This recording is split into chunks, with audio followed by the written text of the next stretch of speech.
बाद माहौल पूरी तरह बदल जाता है। जूही, जो खुद को सही मान रही थी, धीरे धीरे घर में रूही की कमी महसूस करने लगती है। घर के कोने कोने में उसे रूही की मौजूदगी का एहसास होता है।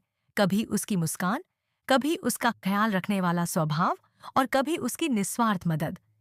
वहीं दूसरी ओर नाहर इस पूरे घटनाक्रम से बेहद दुखी होता है और वह सच का पता लगाने की ठान लेता है। नाहर को शक होता है कि बात कुछ और ही है और वह दादी की गतिविधियों पर नजर रखना शुरू करता है।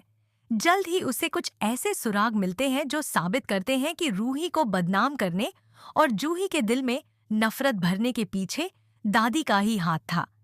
नाहर एक दिन दादी की किसी बात को रिकॉर्ड कर लेता है, जिसमें वह साफ कहती है कि उसने जूही को रूही के खिलाफ भड़काया है ताकि रूही हमेशा के लिए उस घर से बाहर हो जाए।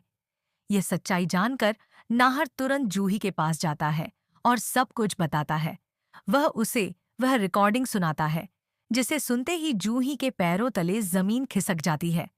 वह फूट फूट कर रोने लगती है और खुद को कोसने लगती है कि कैसे उसने अपनी सगी बहन को बिना सच जाने गलत समझा और घर से बाहर निकाल दिया। उसे अपनी गलती पर गहरा पछतावा होता है। जूही तुरंत रूही को ढूंढने निकलती है, लेकिन रूही कहीं नहीं मिलती। वह कई जगहों पर उसे तलाशती है।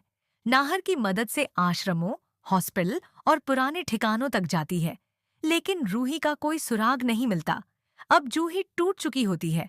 वह अपने की माफी मांगने के लिए तड़प रही होती है, लेकिन रूही का ना मिलना उसे अंदर तक बेचैन कर देता है। इधर रूही किसी दूर के शहर में एक छोटे से घर में रह रही होती है, खुद को समेटने की कोशिश में लगी हुई। उसे जूही की कही बातें अब भी चुभ रही होती हैं, लेकिन कहीं न कहीं उसके दिल में अभी भी जूही के लिए प्यार और माफी बची होती है। अब कहानी एक मोड़ पर आ जाती है।